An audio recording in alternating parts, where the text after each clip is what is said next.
Point number 7 में आ जाओ।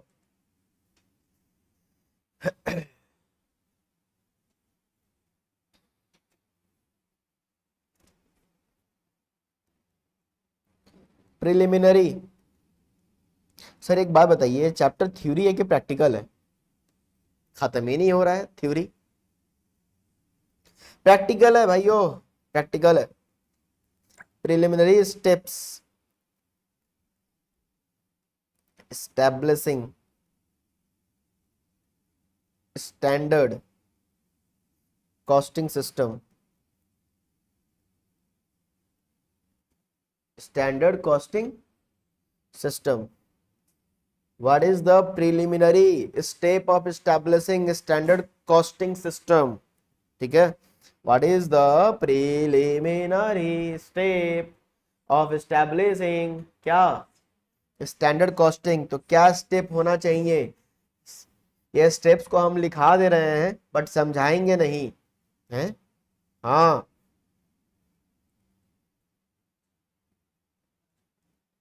समझाएंगे बाद में, क्योंकि इसके बाद वाला पॉइंट आएगा, फिर उसके बाद वाला पॉइंट आएगा, अपने आप समझ जाओगे स्टेप। क्लियर? चलिए, इसमें भी स्टेप्स है। अच्छा, तो सर ऊपर वाला क्या था? ये भी एक स्टेप पढ़े थे आप यहाँ पर, यहाँ भी ये स्टेप ही है, ये भी स्टेप्स है। तो ये क्या चीज का स्टेप है? स्टेप है स्टैंडर्ड कॉस्टिंग का स्टेप है, स्टैंडर्ड कॉस्टिंग का। और ये क्या चीज का स्टेप है बताइए? ये है स्टेप क्या चीज का? स्टैंडर्ड कॉस्टिंग सिस्टम का। आप अपने यहां पर एक स्टैंडर्ड कॉस्टिंग सिस्टम बैठाना चाह रहे हैं। क्या बैठाना चाह रहे हैं? तो क्या आप स्टेप लेंगे? प्रॉपर स्टैंडर्ड कॉस्टिंग बैठाना चाह रहे हैं। और एक स्टैंडर्ड कॉस्टिंग कैसे करे, स्टैंडर्ड कॉस्टिंग कैसे करे, और स्टैंडिंग, अरे एक है स्टैंडर्ड कॉस्टिंग कैसे करे। हम मैनेजर हैं, हम स्टैंडर्ड कॉस्टिंग कर सकते हैं। हम वो स्टेप लेकर डेविएशन आइडेंटिफाई करेंगे, करेक्ट करेंगे। हम पढ़े लिखे हैं, हम स्टैंडर्ड अकाउंटेंट है, कॉस्ट अकाउंटेंट है, पर आप एक कॉमन इंसान है, आप तो नहीं है। और अपने आप बिजनेस में स्टैंडर्ड कॉस्टिंग करवाना चाहते हैं, तो क्या करेंगे? खुद से स्टैंडर्ड कॉस्टिंग कर लेंगे? उतना तो आप जानकार नहीं है, उतना तो आप नॉलेजेबल नहीं है। तो आप क्या करोगे? एक प्रॉपर स्टैंडर्ड कॉस्टिंग सिस्टम बैठा देना। वो सिस्टम क्या करेगा? स्टैंडर्ड कॉस्टिंग का मेथड अप्लाई करेगा। बात समझ में आ रहा है ना? अभी समझ में नहीं आया?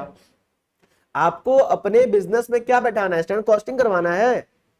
आपको स्टैंडर्ड कॉस्टिंग सिस्टम स्टैब्लिश कर दीजिए, स्टैंडर्ड कॉस्टिंग सिस्टम स्टैब्लिश कर दीजिए। उसमें जो मैनेजर्स लोग हैं हमारे जैसा, वो लोग क्या करेगा? स्टैंडर्ड कॉस्टिंग करेगा, ये वाला स्टेप का यूज करके। यानी स्टैंडर्ड कॉस्टिंग का स्टेप सिंपल है, चाहे तुम करो, चाहे हम करें, चाहे कोई और करे, यही होगा।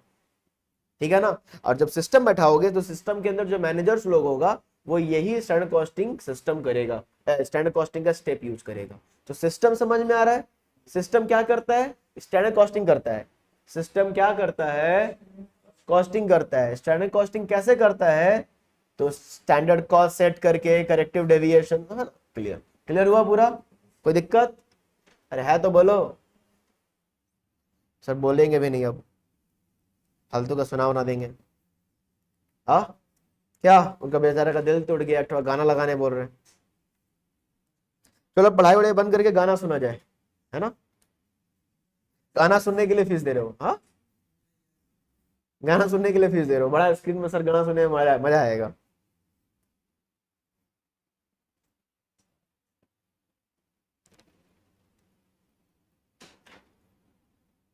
Establishment of cost centre, establishment of cost centre पहला है, जगह छोड़ दीजिएगा। दूसरा, क्लासिफिकेशन ऑफ अकाउंट, अगेन जगह छोड़ दीजिए ना, देना है। Point number 3, types of standard. बोलो क्या? Type of standard. जी जी जी, टाइप ऑफ स्टैंडर्ड, जगह छोड़ देना। हम बोले ना समझाएंगे कुछ भी नहीं, खाली लिखवा दिए एक प्रॉपर वे में आ जाए।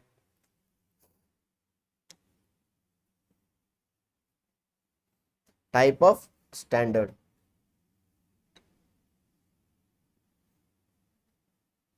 ठीक है,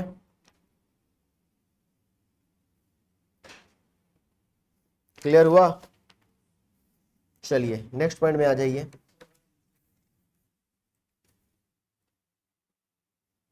नेक्स्ट पॉइंट में आ जाइए।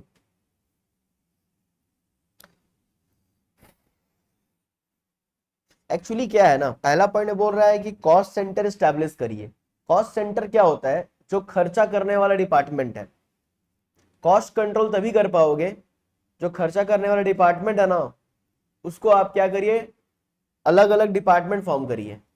खर्चा करने वाला अगर यूनिट सेंटर एक ही होगा तो फिर दिक्कत होगा। खर्चा करने वाला डिपार्टमेंट अलग अलग, खर्चा करने के लिए अलग अलग डिपार्टमेंट आप बना देंगे तो कहीं ना कहीं आप बेहतरीन तरीका से इस पे वर्क कर सकते हैं। बात में आ रहा है? तो इसी को बोलते हैं कॉस्ट सेंटर। कॉस्ट सेंटर माने वो यूनिट जो खर्चा करता है, वो पैसा कमा के लेके नहीं आएगा, वो प्रॉपर तरीका से पैसा को खर्च करेगा। प्रॉपर तरीके से पैसा को, दूसरा काम है खर्च करने का। एक होता है कॉस्ट सेंटर, दूसरा होता है रेवेन्यू सेंटर। रेवेन्यू सेंटर का काम क्या है? रेवेन्यू सेंटर का काम क्या है? पैसा कमा के लेकर आना। सेल्स वाले लोग, उसका काम है पैसा कमा के लेकर आना। वो खर्चा को फोकस नहीं करेगा, वो क्या करेगा? पैसा कमाना है, उसको कमा कर लेकर आना है। तो कॉस्ट सेंटर वालों को पैसा खर्च करने में दिमाग लगाना है, और रेवेन्यू सेंटर वाले लोग को कमाने में दिमाग लगाना है। समझ में आ रहा है? इसको एक चार्ट के थ्रू समझते हैं, इसीलिए हम आपको पहला ये स्टेप नहीं समझा रहे हैं, वो चार्ट समझा रहे हैं, फिर उसके बाद हम लोग आगे प्रोसेस करेंगे। ठीक है, आइए एक चार्ट बनाइए। Point number 8। सर ये सब थ्योरी जो है एग्जाम में पूछता है, बिल्कुल आपका सिलेबस का है। ठीक है, तो जितना पढ़ाया गया है उतना एटलीस्ट पढ़ लीजिए। थ्योरी इतना ही है, इसके अलावा थ्योरी मतलब जो हम नोट्स में लिखवा देना कॉपी में, यही थ्योरी है। कहीं और आपको भटके भटके जाने का जरूरत नहीं है, और प्रैक्टिकल तो खत्म हो ही जाएगा। पॉइंट नंबर 8 डाल दीजिए। मस्त फ्रेश पेज लीजिएगा, हाफ पेज का यूज होगा हमको, कम से कम हाफ पेज लगेगा। हाफ पेज लगेगा, हाफ पेज, हाफ पेज लगेगा बस। चलो बच्चा लोग तरह बात मत करो, हाफ पेज का जरूरत पड़ेगा। Division of work in an organization. आओ ऑर्गेनाइजेशन तुमको सिखाते हैं हम, ऑर्गेनाइजेशन को कैसे बांटा जाता है, ऑर्गेनाइजेशन कैसे काम करता है। बिलीव करो अगर ये समझ गए ना तो स्टैंडर्ड कॉस्टिंग का तुम मास्टर बन जाओगे। क्या बनोगे? बिल्कुल। अच्छा मार्जिनल कॉस्टिंग आता है? मार्जिन कॉस्टिंग अच्छा सीख चुके हो? हाँ, स्टैंडर्ड कॉस्टिंग वही होगा। हमारे वो रहे ना 80 में, इसमें कॉस्टिंग सब्जेक्ट में खासकर 2 में भी सेम 80 में 70 क्रॉस करना कोई बड़ा बात नहीं है। हाँ, अगर ध्यान सुन लिए तो ये सब चीज को अच्छा सा प्रैक्टिस कर लो। हम बार बोल रहे हैं, क्वेश्चन छपा हुआ है इसी मैट में से है। कहां से है? आएगा 70 तो इस बार, अब की बार 70 पार, समझा रहा है? 400 पार करना है, कॉस्ट में एटलीस्ट तो 70 पार करना है। नहीं नहीं 400 नहीं, यहाँ आ जाओ। अच्छा यहाँ आ जाओ, देखो सबसे पहले ये कौन है बताइए? यहाँ देखो, यहाँ देखो, मेरे को पहले ये फॉर्म बनाने दो, ठीक है, उसके बाद बनाना। ये एचओ है, एचओ, एचओ मैंने हेड ऑफिस, ठीक है ना। अब इसको हम लोग ब्रेक कर दिए, बनाना नहीं है तुम लोग को, अभी जब बोलेंगे तब। हेड ऑफिस जो है 2 पार्ट में डिवाइड कर दिए। तो हेड ऑफिस जो है उसका 2 पार्ट हो गया, एक प्रोडक्शन और एक क्या हो जाएगा बोलो? जी बिल्कुल, एक आपका हो जाएगा सेल्स डिपार्टमेंट। ठीक है, सेल्स।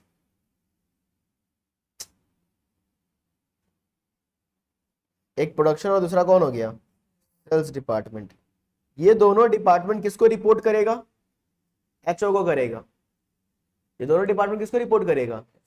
एचओ को रिपोर्ट करेगा। समझ में आ रहा है क्या? ये दोनों डिपार्टमेंट किसको रिपोर्ट करेगा? एचओ करेगा। एचओ इन लोग से हिसाब पूछेगा, है बोल काम किए कि नहीं किए, सेल्स को भी। और प्रोडक्शन और सेल्स में कोई रिलेशन, एक दूसरे के काम में लोग दखलंदाजी नहीं करेगा। ज्यादा दिक्कत है तो प्रोडक्शन वाला किसके पास जाएगा? ठीक है ना, एचओ समस्या समाधान निकालेगा। सेल्स को दिक्कत है तो किसके पास जाएगा? प्रोडक्शन से तुम बात नहीं कर सकते हो, दैट इज द डिपार्टमेंट, इसी को डिपार्टमेंट कहा गया है। प्रोडक्शन देखोगे ना तो करता कौन है, हम बता रहे, ध्यान से सुनना। प्रोडक्शन जो करता है वो कौन करता है? प्रोडक्शन मैनेजर करता है। कौन करता है? प्रोडक्शन करने का काम किसको दिया गया है बताइए? Production manager. प्रोडक्शन मैनेजर जो होता है ना, उसी को बोला जाता है कॉस्ट सेंटर। बोलो क्या? कॉस्ट सेंटर का मतलब क्या हुआ? खर्चा करने वाला यूनिट। इन लोगों का काम क्या है बताइए? खर्च करना है। प्रोडक्शन डिपार्टमेंट को खाली क्या बोला गया है? खर्च करिए, खर्च करके प्रोडक्शन करके मेरे को दीजिए। उसका काम ही क्या है? आप खर्च करो ना बाबा, और मेरे को प्रोडक्ट को प्रोड्यूस करके दे दो मेरे को। अब क्या हुआ, प्रोडक्शन जो डिपार्टमेंट है ना, वो उसके अंदर समझिएगा 3 डिपार्टमेंट आता है। बहुत ध्यान से, हाँ। प्रोडक्शन डिपार्टमेंट के अंदर कितने डिपार्टमेंट है बताइए? 3 डिपार्टमेंट है। सबसे पहला मटेरियल का मैटर देखने वाला, ठीक है ना, मटेरियल का मैटर देखने वाला। फिर दूसरा कौन? लेबर, लेबर का मैटर देखने वाला। और तीसरा आ जाता है हाँ, कैसे पता?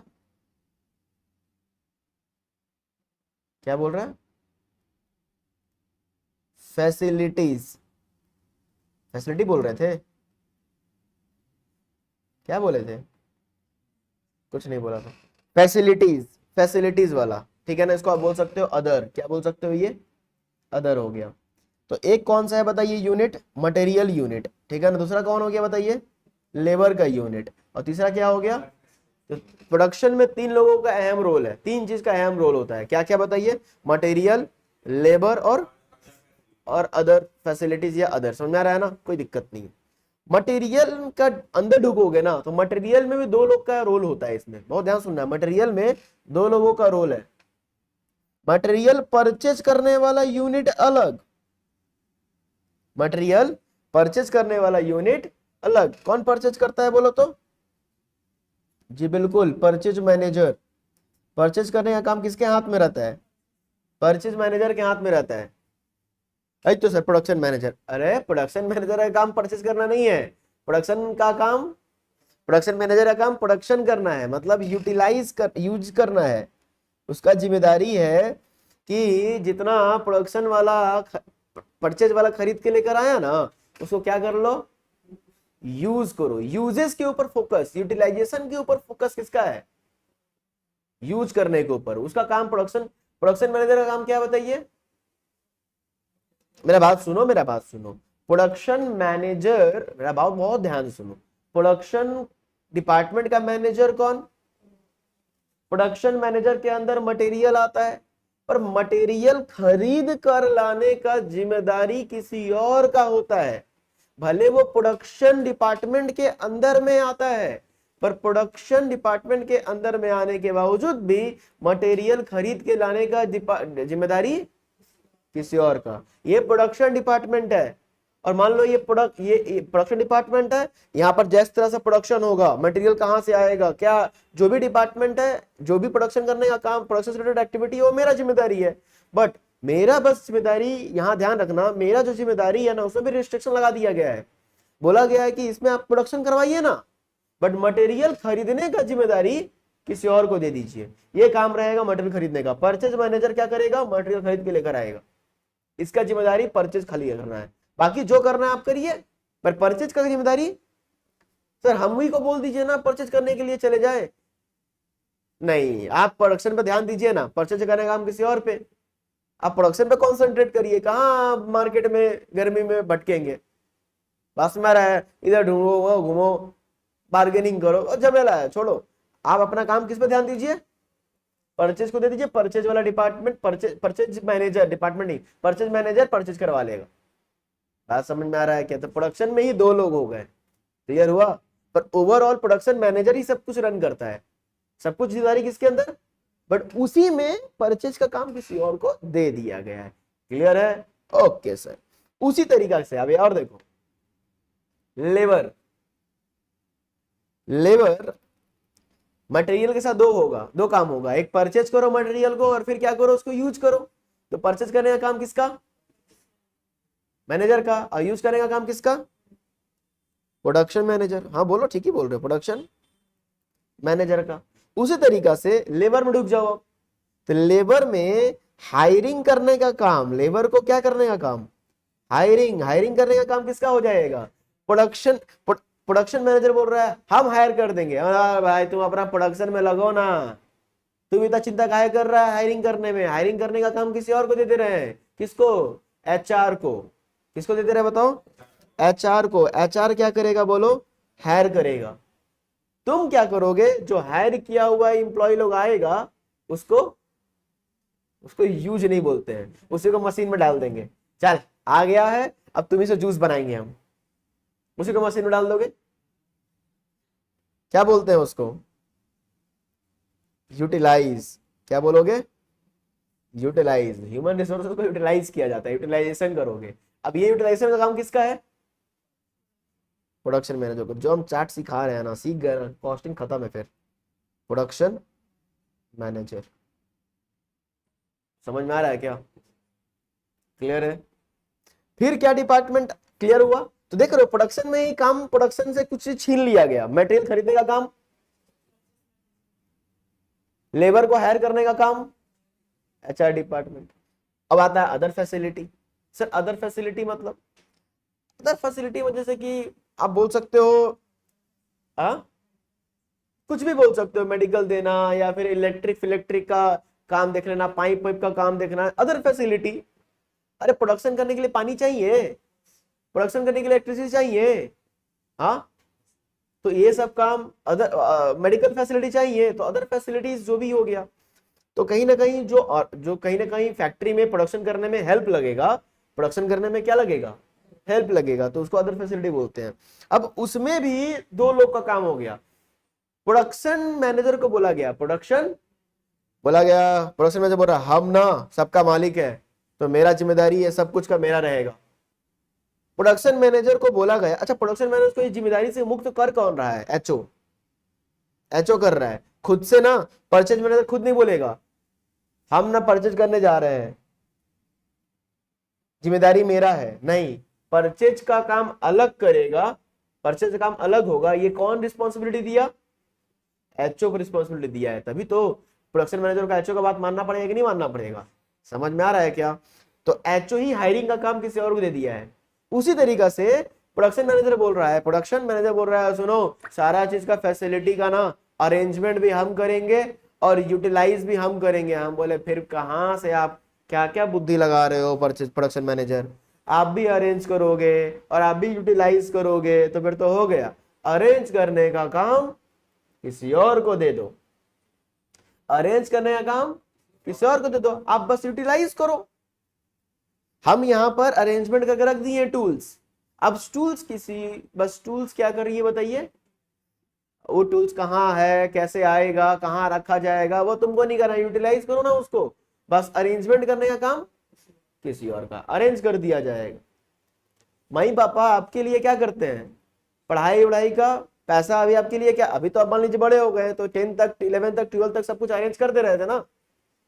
आपको क्या करना है? बस यूटिलाइज करना है।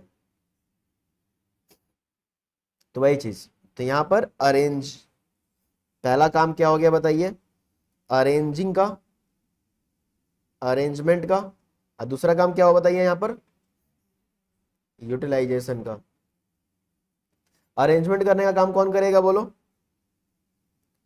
Facility manager. बोलो कौन?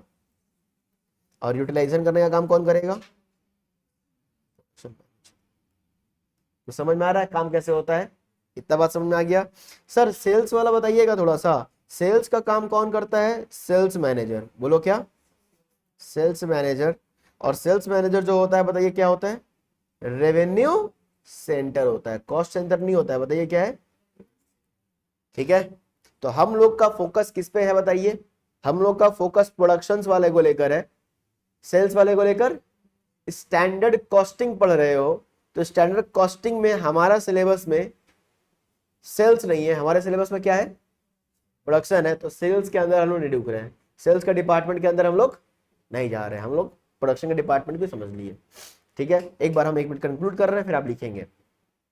हम क्या बोल रहे हैं, एचओ सबसे हेड है, एचओ के अंदर दो मान लीजिए डिपार्टमेंट हो गया प्रोडक्शन का, और प्रोडक्शन डिपार्टमेंट को मैनेज कौन करेगा, सब कुछ किसके अंडर में, मटेरियल से रिलेटेड काम, एचआर से लेबर से रिलेटेड काम, और फैसिलिटी से अदर फैसिलिटी से रिलेटेड काम, सब कुछ किसके अंडर में, प्रोडक्शन मैनेजर के अंडर में, सब कुछ प्रोडक्शन मैनेजर। बट एचओ बोला कि मटेरियल अब यूज करो, मटेरियल को क्या करिए, यूज करिए ना, मटेरियल खरीद के लाने का काम किसी और को दे देते हैं, आप आराम से टेंशन मुक्त काम करो।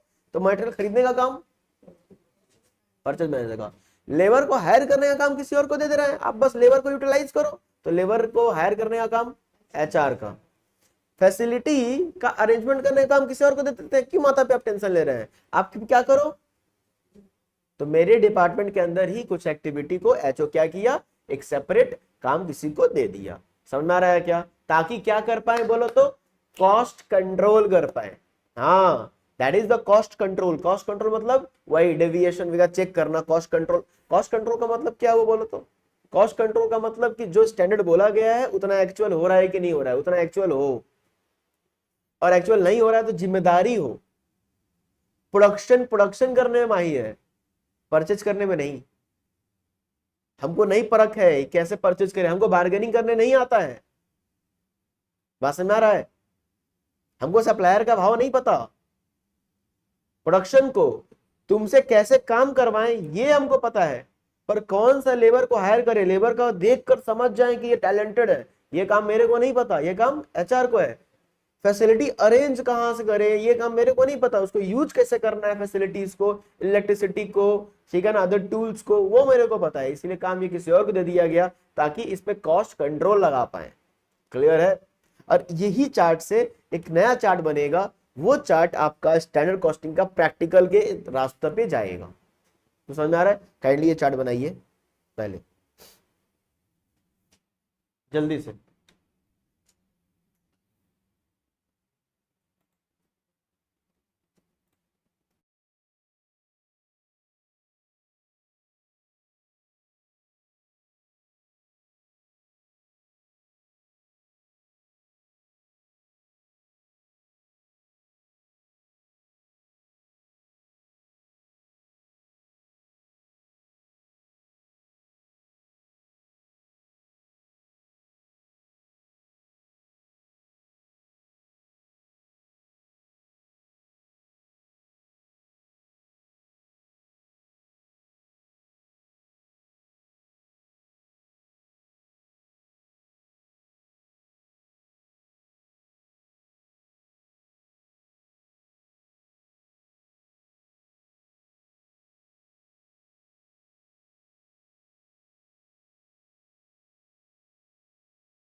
चार सौ साल लोगे,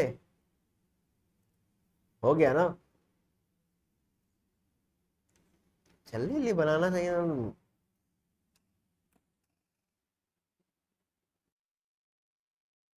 डन। वाह, आगे बढ़े। Point number 8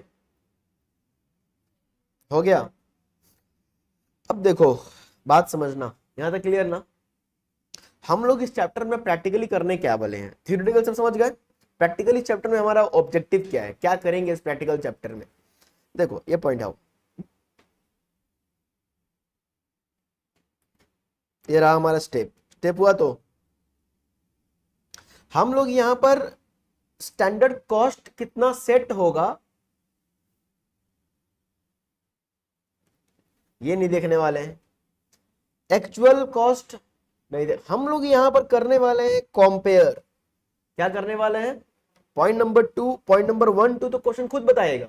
standard cost, actual cost, question हम लोग को करना क्या बताइए? पॉइंट नंबर 2 नहीं, पॉइंट नंबर 3 कंपेयर करना है। क्या करना है?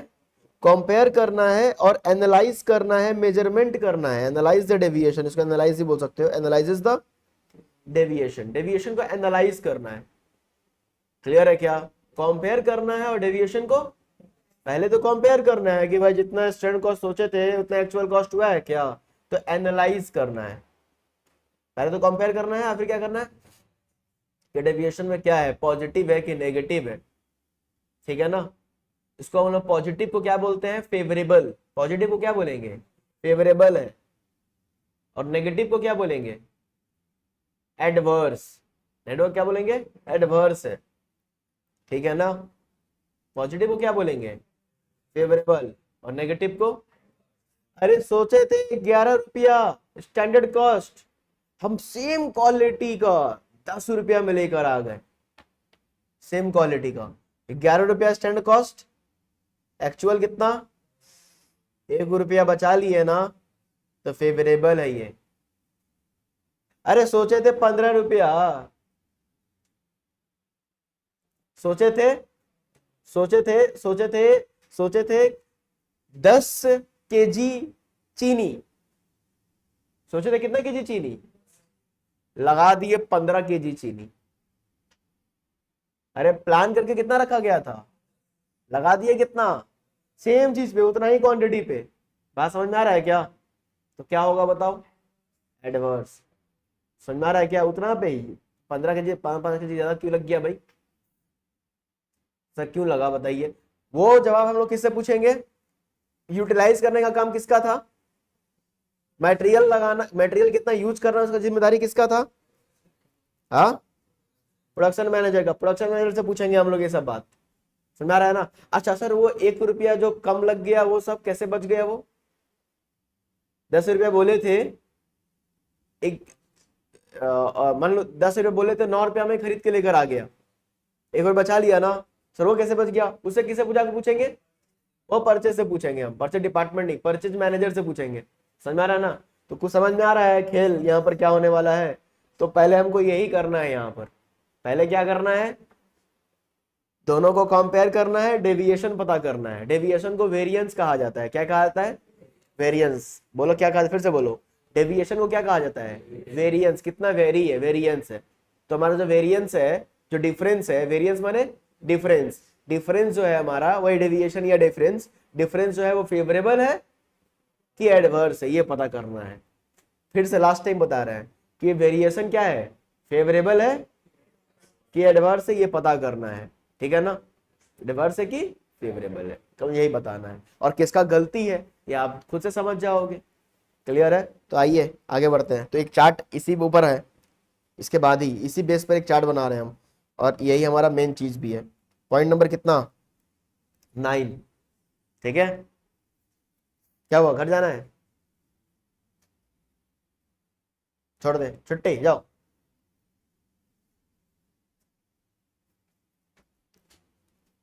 अच्छा ठीक है, इसके बाद गाना लगा देंगे एक तो। ठीक है, चलो पढ़ो, गाना सुन के फिर पढ़ाएंगे।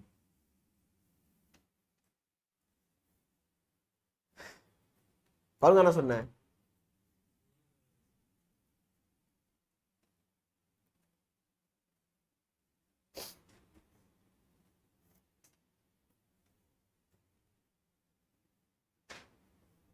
हो गया? आइए चार्ट देखते हैं, अगेन हम बना रहे हैं पहले, उसको देखिए इसमें कुछ चेंजेस कर रहे हैं, ठीक है। पूरा फोकस करिए चार्ट पे, छोड़ दीजिए आप। इसमें भी कम से कम हाफ पेज लगेगा, जितना इतना लगा ना इतना इसमें भी लगेगा। आइए सुनिए कल ध्यान से, खाली सुनना है। कुछ देर पहले आप देखे थे एचओ, एचओ पढ़े थे ना। एचओ के अंदर हम लोग कितने डिपार्टमेंट फॉर्म कर दिए थे, 2 डिपार्टमेंट फॉर्म किए थे। बहुत ध्यान से सीखिए, खाली सीख लेंगे, यही आपका कहीं ना कहीं आप बोल सकते हो कि रोड मैप है। इसको समझ गए ना, तो आगे आने वाला चीजें आपके लिए क्या हो जाएगा, आसान हो जाता है। और ये वाला चार्ट कैसे समझ में आएगा, इसके बेस पे बना रहे हैं हम, ठीक है ना। आइए देखिए, सीखिए पहले। तो ये भी जो प्रोडक्शन मैनेजर था वो कॉस्ट सेंटर था, समझ में आ रहा है क्या। और जो सेल्स वाला था मैनेजर, वो क्या था, रेवेन्यू सेंटर था।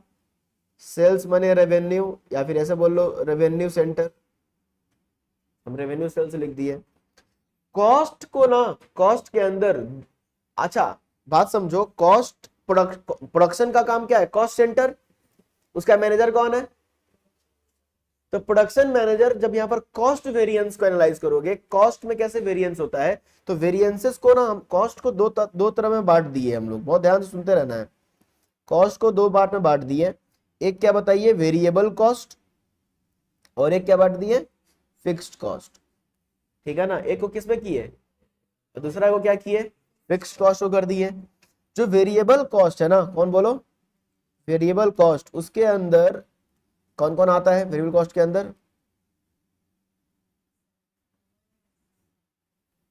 वेरिएबल कॉस्ट के अंदर, वेरिएबल कॉस्ट के अंदर सबसे पहला आएगा मटेरियल, कौन आया, मटेरियल। वेरिएबल कॉस्ट के अंदर दूसरा क्या आया, लेबर, और तीसरा क्या आया बताइए, वेरिएबल ओवरहेड।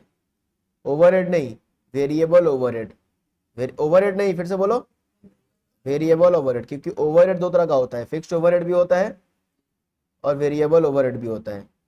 फिक्स्ड ओवरहेड भी होता है और वेरिएबल ओवरहेड भी होता है, समझ में आ रहा है। तो ये कौन सा वाला ओवरहेड लिखे थे हम यहाँ पर, वेरिएबल ओवरहेड है। सर मैटर क्या है, मैटर ये है कि हम लोग को यहाँ पर ये पता करना है कि मटेरियल जो है ना, मटेरियल में क्या वेरिएंस आया है। तो मटेरियल वाला जो हम लोग कहीं ना कहीं यूनिट बैठाए हुए थे, उससे हम लोग क्या मालूम चलेगा, मटेरियल में वेरिएंस कितना आया है, मटेरियल में वेरिएंस। इस लेबर वाला यूनिट से क्या मालूम चलेगा, लेबर में वेरिएंस कितना आया है। सर लेबर में भी तो 2 लोग है ना, वो बाद में, समझ आ रहा है ना। लेबर में भी कितने लोग हैं, मटेरियल में कितने लोग हैं, 2 था ना। मटेरियल का काम एक ही व्यक्ति देख रहा था कि 2 अलग अलग, लेबर का काम एक ही व्यक्ति देख रहा है 2 अलग अलग।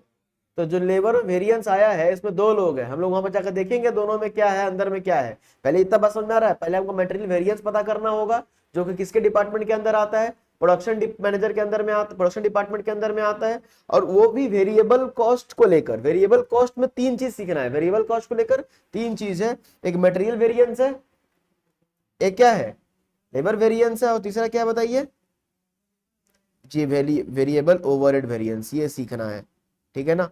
सर ये फिक्स्ड वाला, यहां से आप पढ़ोगे, बताओ कौन सा वेरिएंस, यहां से आप पढ़ोगे फिक्स ओवरहेड वेरिएंस। यहां से क्या पढ़ना है हम लोग को कि फिक्स्ड ओवरहेड वेरिएंस में क्या है। तो प्रोडक्शन के अंदर कहीं ना कहीं कितने वेरिएंस हो गए, बोलो तो कितने वेरिएंस हो गए, बोलो। एक हो गया मटेरियल वेरिएंस पढ़ना है कि मटेरियल में क्या वेरिएंस आया, मटेरियल, मटेरियल में एक बार क्या हो रहा था कि प्राइस ज्यादा कम हो गया, ज्यादा हो गया, एक बार यूज ज्यादा हो गया, देखेंगे। लेबर में, ठीक है ना, उसके बाद वेरिएबल ओवरहेड, उसके बाद fix overhead variance. Fix overhead variance क्या है सर, उसके बाद बस नहीं, एक और है,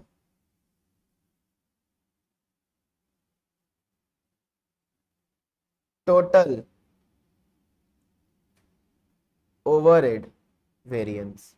समझ गए, नहीं समझे, दोनों को ऐड कर देंगे तो क्या आ जाएगा, समझ में आ रहा है, तो समझ में आ रहा है क्या। तो प्रोडक्शन डिपार्टमेंट को हम लोग को फोकस करके, प्रोडक्शन डिपार्टमेंट का ये चार्ट समझ में आया ना, मटेरियल को लेकर कैसे काम होता है, लेबर को लेकर कैसे काम होता है, फैसिलिटी को कैसे लेकर काम होता है, इसी इसी को हम लोग वेरिएंस पे कन्वर्ट कर दिए। तो प्रोडक्शन डिपार्टमेंट से 3 वेरिएंसेस के ऊपर बात किया जाएगा, प्रोडक्शन डिपार्टमेंट से, प्रोडक्शन मैनेजर से 3 वेरिएंस के ऊपर बात किया जाएगा। कौन सा, एक मटेरियल को लेकर क्या कहानी है आपका बताइए, लेबर को लेकर क्या है, और वेरिएबल ओवरहेड और फिक्स ओवरहेड को लेकर क्या कहानी है वो बताइए। ऑब्वियसली सारा रिस्पॉन्सिबिलिटी प्रोडक्शन मैनेजर का नहीं था, कुछ कुछ काम परचेज मैनेजर, एचआर का, फैसिलिटी अरेंजमेंट का, उन लोगों का था। तो जब हम लोग इसके अंदर स्पेसिफिक ढूंढेंगे, लेबर के अंदर, मटेरियल के अंदर, तो पता करेंगे कि प्रोडक्शन का क्या रिस्पॉन्सिबिलिटी था और परचेज का कितना रिस्पॉन्सिबिलिटी है। फिलहाल अभी समझ के आ रहा है कि मटेरियल वेरिएंस का पढ़ाई करना है, लेबर वेरिएंस का पढ़ाई करना है, वेरिएबल फिक्स्ड ओवरहेड का वेरिएंस का पढ़ाई करना है, टोटल वेरिएबल का। हालांकि अगर देखा जाए तो सेल्स के बेसिस पर भी, एक मिनट रुक जाओ, एक मिनट खाली रुक जाओ, सेल्स के बेसिस पे भी वेरिएंसेस होता है। एक होता है बेस्ड ऑन, सुन लेना खाली, बेस्ड ऑन रेवेन्यू, और एक क्या होता है, based on margin. Based on बोलो क्या, अरे बोलो ना, बेस्ड ऑन रेवेन्यू और बेस्ड ऑन, इसी को बोलते हैं सेल्स वैल्यू वेरिएंस। क्या बोलो, और इसको क्या बोलते हैं, सेल्स मार्जिन वेरिएंस। सेल्स, तो सर कितना वेरिएंस हो गया, 1 2 3 4, और ये कितना 5, ये हो गया 6, ये हो गया 7। सर कुछ देर पहले तो बता रहे थे कि सेल वाला हमारे सिलेबस में नहीं है। ऑब्वियसली ये आपके सिलेबस में नहीं है, तो आपको पढ़, ऑब्वियसली आपके पास 5 ही वेरिएंस है, ये सब CA CMA में है, ठीक है। तो आपको हम एक बार कोट कर दिए, क्लियर है। तो आप CMA से अलग क्यों है, क्योंकि 2 वेरिएंसेस आपको नहीं पढ़ना है सेल्स वालों को लेकर, सिर्फ किसको लेकर पढ़ना है, प्रोडक्शंस को लेकर। अब प्रोडक्शन में कौन सा वेरिएंस, कितना वेरिएंस, 4। कैसे, मटेरियल, लेबर, ओवरहेड। ओवरहेड के अंदर 3 है, एक वेरिएबल ओवरहेड, फिक्स ओवरहेड और टोटल ओवरहेड, इसीलिए 3। तो कुल मिलाकर कितना हो गया,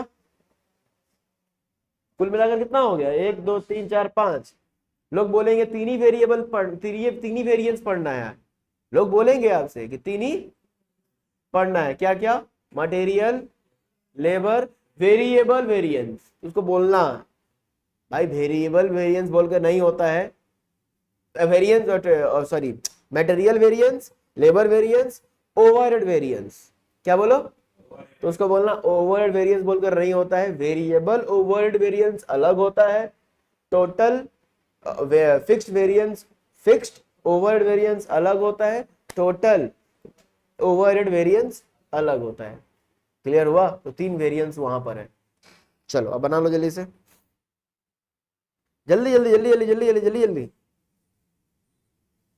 देखना ये है कि कौन सबसे पहले बनाता है, जो सबसे पहले बनाया उसके लिए नेक्स्ट एग्जाम में 1 नंबर कम, डेडलाइन से, डेड मार्क से। अब बनाओ ना, जल्दी बनाओ ना, बढ़ा भी देंगे हम लेट किए तो।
Material variance, labour variance, variable overhead variance, fixed overhead variance, sales revenue के based on revenue, sales value variance based on margin, sales margin variance. ठीक है ना?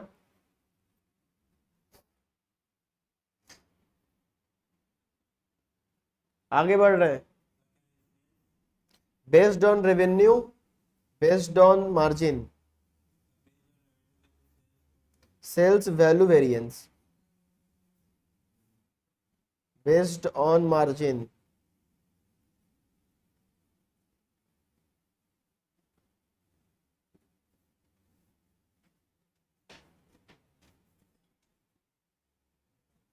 हो गया? आगे बढ़े,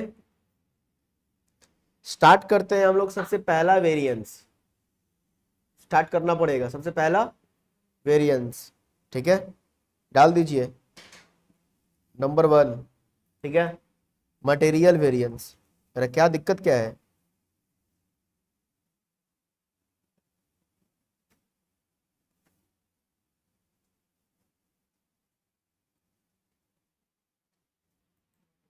मटेरियल वेरिएंस। ठीक है, आपको एक एग्जांपल दे रहे हैं, आइए इसको समझिए पहले, बहुत इंपॉर्टेंट है, मिस मत करिए सब चीज। एग्जांपल आपको हम स्टैंडर्ड दे रहे हैं, लिखते रहिएगा। एग्जाम्पल है जो भी, 1 यूनिट ऑफ, जैसे हम लिख रहे हैं वैसे लिखिएगा। 1 unit of finish goods required 5 kg of raw material, 5 kg of raw material at the rate of 10 रुपया पर kg, 10 रुपया पर kg। एक्चुअल है 1 unit of finished goods required 5 kg of raw material, 5 kg of raw material at the rate of, required नहीं, used at the rate of ₹11 पर kg। एक example है, इसको समझने की कोशिश करिएगा। ठीक है ना? बिल्कुल यही थीम है, हमारा क्वेश्चन है, ऐसे ही क्वेश्चन आगे बढ़ेगा। ठीक है, जो आप देख रहे हैं उसमें हुआ क्या है, स्टैंडर्ड बनाया गया है। अरे भाई, अगर तुमको 2 कप चाय बनाना है तो 1 चम्मच चीनी लगेगा। चीनी 1 चम्मच का दाम 10 रुपया पर चम्मच। लिखने का तरीका समझ में आ रहा है कि अगर तुमको 2 कप चाय बनाना है तो तुमको चीनी लगेगा कितना? 1 चम्मच, और 1 चम्मच चीनी का दाम सामने लिखा हुआ है। तो that is the thought process. यानी कि ये जो होता है, ये जो है, बताइए क्या है मेरा? ये हमको मेरा आउटपुट है। ये क्या है बताइए? This is our output. इतना हमको बनाना है, दैट इज द आउटपुट। और बनाने के लिए ये जो लगने वाला है दैट इज द इनपुट। ये क्या है बताइए? 5 kg लगेगा। 1 यूनिट फिनिश गुड्स बनाना है। क्या बनाना है? 1 unit of finish goods. Finish goods तैयार कर रहे हो तुम 1 यूनिट।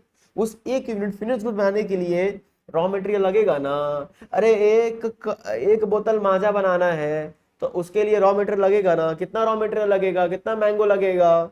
तो 1 unit of finish goods required 5 kg of raw material. 1 unit बनाने के लिए कितना kg ऑफ रॉ मटेरियल लगेगा? 5 kg रॉ मटेरियल लगेगा। और ये क्या है सर? ये इनपुट प्राइस है। ये क्या है बताइए? इनपुट का प्राइस। इनपुट कितना लगेगा? 5 kg। और इनपुट का प्राइस कितना है? 1 kg का। 5 kg का प्राइस नहीं है, पर kg का प्राइस। तो बता सकते हो मेरे को कुल मिलाकर कॉस्ट कितना लगा? 1 यूनिट फिनिश गुड्स बनाने में कितना कॉस्ट लगा? कितना? हाँ, 1 यूनिट बनाने में कितना कितना kg रॉ मटेरियल लगेगा? 5 kg रॉ मटेरियल लगेगा। और 1 kg रॉ मटेरियल का दाम कितना है? 10 रुपया। तो कुल मिलाकर कितना कॉस्ट लगा? बिल्कुल सही जवाब, 50 रुपया लगा। समझ में आ रहा है क्या? दैट इज द, सुनो, लिखना बंद कर दो। That is the standard concentrate high level का। 2-3 मिनट और चलेगा class. That is the standard. It is the standard. ये स्टैंडर्ड बनाकर रखा हुआ है। क्या बनाकर रखा हुआ है? ध्यान सुनना, बोल दिया गया है 1 यूनिट फिनिश बनाना है ना, 1 यूनिट फिनिश गुड्स बनाना है ना, तो सिर्फ 5 केजी क्या लगना चाहिए, रॉ मटेरियल लगना चाहिए। और रॉ मटेरियल का दाम कितना करके मार्केट में मिल रहा है, 10 रुपया करके मिल रहा है। समझ में आ रहा है। हुआ क्या, जब 1 यूनिट फिनिश गुड्स बनाने गए, अब बनाने गए एक्चुअली हुआ क्या, 1 यूनिट फिनिश गुड्स बनाए ना, कितना लगा रॉ मटेरियल, 5 केजी ही रॉ मटेरियल लगाए हैं। रॉ मटेरियल जितना बोला गया था उतना ही लगाए हैं। रॉ मटेरियल 5 केजी बोला गया था ना, 5 केजी लगाए हैं। बट रॉ मटेरियल का दाम देखो तो 11 रुपया पर केजी लेकर आया गया है। कितना रुपया करके लेकर आया गया, तो अब बताओ टोटल कॉस्ट कितना हो गया यहाँ पर। हाँ, 5 केजी लगा होगा और 1 केजी का दाम, यानी कि यहाँ पर क्या हो गया, 55 रुपया यहाँ पर कॉस्ट लग गया ना। सोचे थे 50 रुपया लगाने का, लग गया कितना, क्लियर है। अब यहाँ पर प्रोडक्शन मैनेजर को बुलाया गया। आइए, ये सब क्या देख रहे हैं हम, बात सुनना ध्यान से, ये सब क्या देख रहे हैं हम, मटेरियल कॉस्ट वेरिएंस। आपको बोला गया था 50 रुपया लगाने के लिए और आप लगा दिए 55 रुपया। हाँ, 5 रुपया क्या हो गया है, 5 रुपया क्या हो गया है, ज्यादा हो गया है। 5 रुपया फेवरेबल नहीं है, 5 रुपया क्या है, एडवर्स हो गया। 50 बोला गया था ना, लगाए कितना। हाँ, ये कैसे हुआ। प्रोडक्शन मैनेजर बोला अच्छा, मैंने हम ही को सुना रहे हैं आप। हाँ, वो दिन भूल गए जब चिक चिक के बोल रहे थे, हम प्रोडक्शन मैनेजर हैं, चिक चिक के हम बोल रहे थे उस दिन के हम प्रोडक्शन मैनेजर हैं, हमको दे दीजिए परचेज करने का काम। बट आप बोल रहे हैं ना ना, तुम अपना काम पे ध्यान दो, प्रोडक्शन पे ध्यान दो, परचेज करने का काम परचेज मैनेजर पे ध्यान दे, मैनेजर को रख दे रहे हैं। अब थोड़ा सा देखिए तो इधर आके, आप बोले कि 1 यूनिट बनाने के लिए 5 केजी रॉ मटेरियल लगेगा और रॉ मटेरियल का दाम कितना, हम 1 केजी बनाए, 1 यूनिट बनाए फिनिश गुड्स का, देखिए तो हम कितना मटेरियल यूज किए हैं ना। ना, हमको आप कितना मटेरियल, हमको तो आप यही जिम्मेदारी दिए थे कि मटेरियल ठीक से यूज करना। हम तो 5 केजी रॉ मटेरियल यूज किए और ये 11 रुपया का खरीद के लेकर आया गया है, तो खरीदने का काम मेरा था ना। मेरे को आप सुना रहे हैं यहाँ बैठाकर, ये काम मेरा था, अब मेरे को सुना रहे हैं। ये गलती किसका है, परचेज मैनेजर का है। ये वेरिएंस किसके वजह से आया, परचेज मैनेजर की वजह से आया, मेरे वजह से नहीं आया है।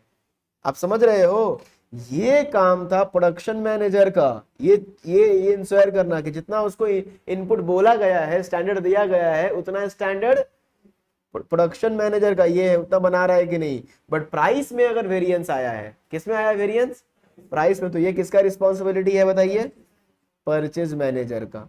समझ आ रहा है ना। एचओ का मुंह बंद हो गया, बोला अच्छा अच्छा ठीक है जाओ जाओ, माफ कर दिए जाओ। माफ हमको क्या किया, हम आपको कर दिया, जाइए। समझ आ रहा है। हाँ, एचओ है तो क्या हुआ, जो मन में आएगा बोल देंगे। समझ में आ रहा है। अच्छा, एचओ को एक चीज और यहाँ लिखना भूल गए, ये कॉस्ट और ये सेल्स है ना, एक और वेरिएंस होता है पता है, इसको बोलते हैं प्रॉफिट वेरिएंसेस। क्या बोलते हैं, हाँ, ये एचओ प्रॉफिट को फोकस करता है। हमारा 1 मिनट, प्रॉफिट को फोकस करता है। और यहाँ पर 7 वेरिएंस था ना, एक और वेरिएंस यहाँ पर होता है 8 नंबर वेरिएंस। हालांकि ये भी आपके सिलेबस में नहीं है, वैसे ही लिख लीजिए, ये भी आपके सिलेबस में नहीं है। तो एचओ का काम क्या है बताइए, प्रॉफिट देखना, प्रॉफिट वेरिएंस आ रहा है कि नहीं आ रहा है। तो हालांकि एचओ का भले अंडर में काम कर रहे हो, बट ये गलती किसके वजह से हुआ है, प्रोडक्शन मैनेजर की वजह से नहीं हुआ, किसके वजह से हुआ है, समझ में आ रहा है क्या। ये गलती किसके वजह से हुआ, परचेज मैनेजर की वजह से हुआ। परचेज मैनेजर को फोन किया गया, आओ आओ केविन में तुम्हारा हिसाब लगाए हम। परचेज मैनेजर फिर ऑफिस केविन में आया। समझ आ रहा है, कौन आया बताइए, परचेज मैनेजर केविन में, लिखेंगे नहीं, ध्यान सुनिए।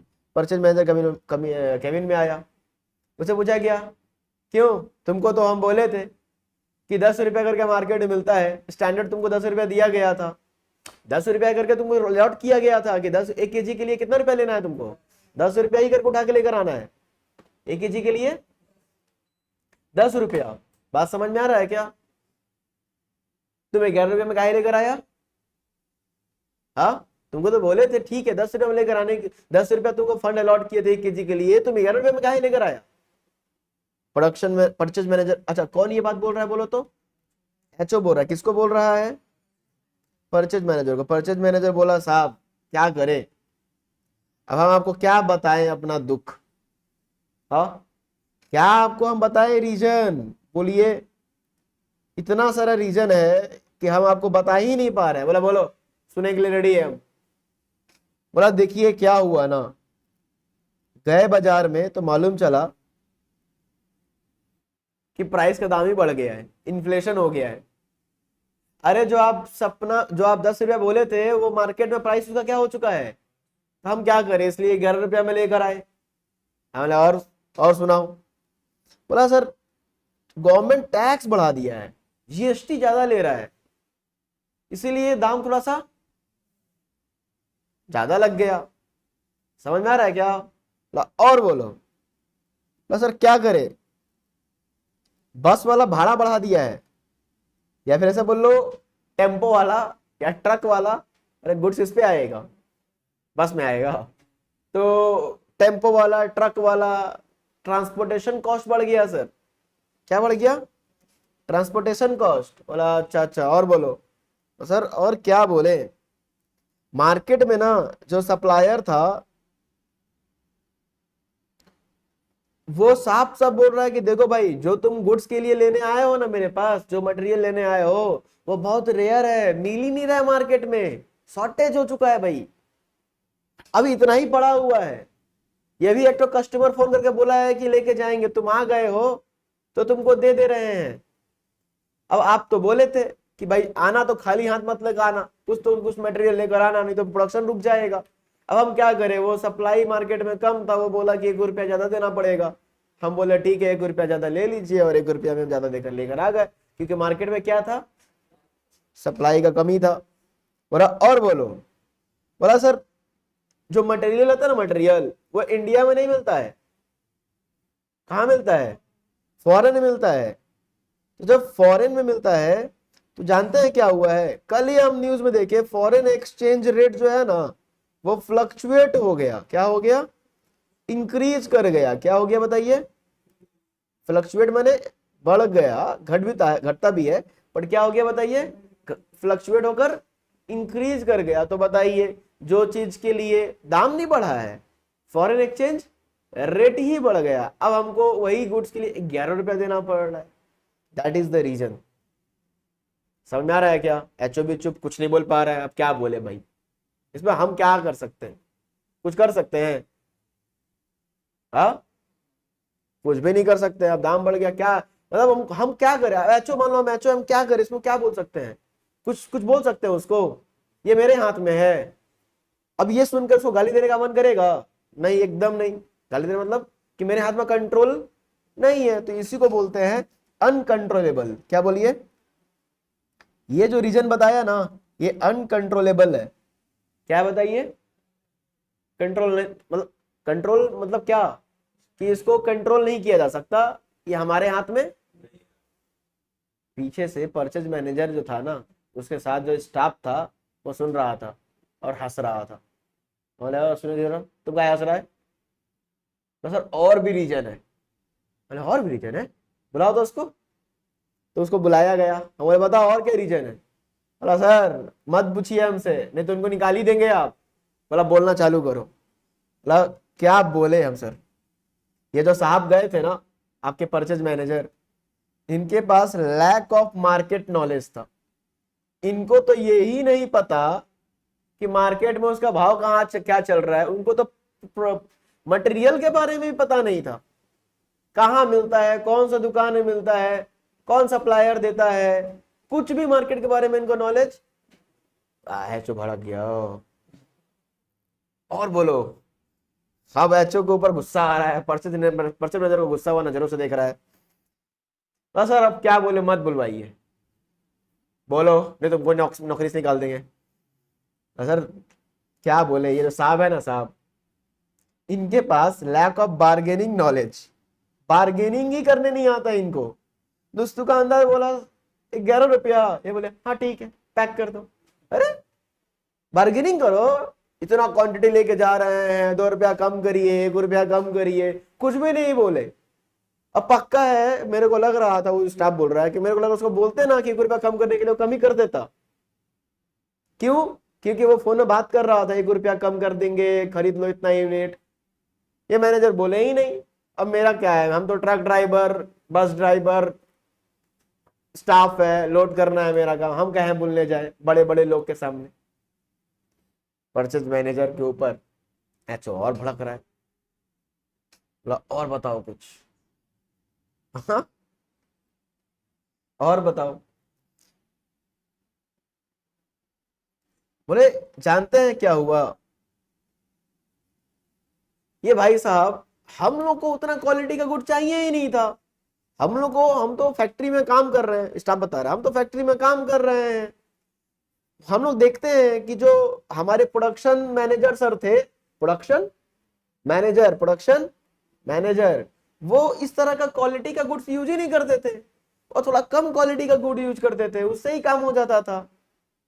अरे तुम्हारे घर में तुम्हारे घर में चीनी जो आता है, नॉर्मल दुकान से चीनी खरीदते हो उससे हो जाता है कि एक ही बार एकदम टाटा कंपनी का चीनी खरीद के लेकर आ जाते हो, कि नॉर्मल वाला चीनी से भी काम हो जाता है आप लोग का? हो जाता है ना। तो बस वो भाई साहब वो जो गुड खरीद के लेकर आए हैं क्वालिटी वाला, मतलब उतना जरूरत भी नहीं है, तो ऑब्वियसली बात 1 रुपया तो ज्यादा लेगा ही लेगा। समझ में आ रहा है क्या? और भड़क गया। समझ में आ रहा है क्या? तो अब बताइए, ये सब जो भी रीजन था, ये रीजन सुनकर एचओ को गुस्सा आया होगा कि नहीं आया होगा? ये वाला सुनकर तो गुस्सा नहीं आया था अनकंट्रोलेबल वाला, पर ये वाला सुनकर तो भयानक गुस्सा आया होगा, भयानक वाला गुस्सा। क्या करेगा एचओ? या तो जॉब से निकाल देगा, या तो लगेगा कि चलो ठीक है ट्रेनिंग दे देते हैं बेचारा स्टाफ को, ठीक है, स्टाफ मतलब मैनेजर को थोड़ा सा। तो इसी को हम लोग बोलते हैं क्या? कंट्रोलेबल। इसको क्या बोलते हैं? इसको हम लोग कंट्रोल कर सकते हैं। कैसे कंट्रोल कर सकते हैं? बाई अलॉटिंग ट्रेनिंग, या फिर उसको नया स्टाफ को हायर कर दो।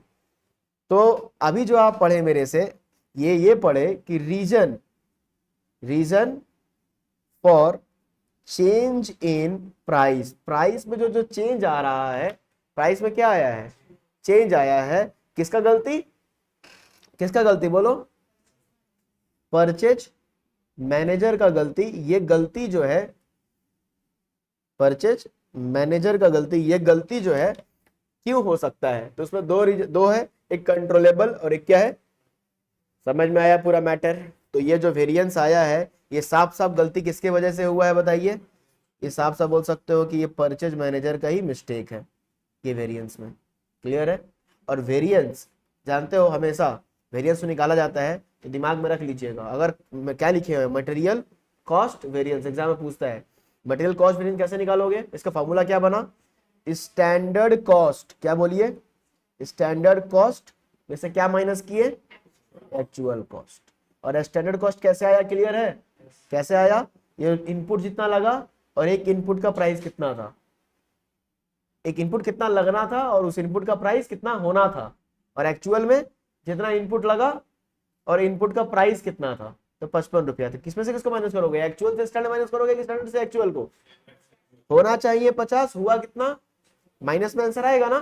तो माइनस की जगह पर यहाँ पर माइनस मत लिखना, उसकी जगह क्या लिख देना, यहाँ पर ए लगा देना ब्रैकेट में एडवर्स।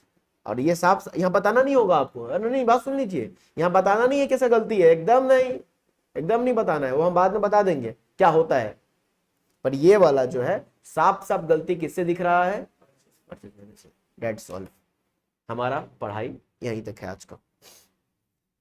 बोलो सब समझ में आया? याद हो गया सारा पॉइंट? परचेज मैनेजर का रीजन सारे बार देख लेंगे तो हो जाएगा। क्लियर है यहां तक? हाँ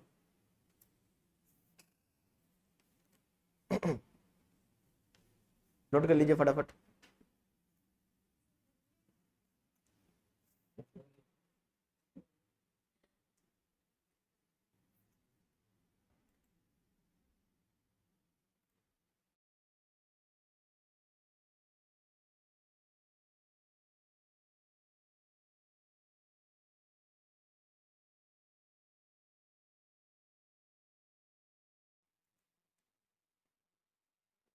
डन।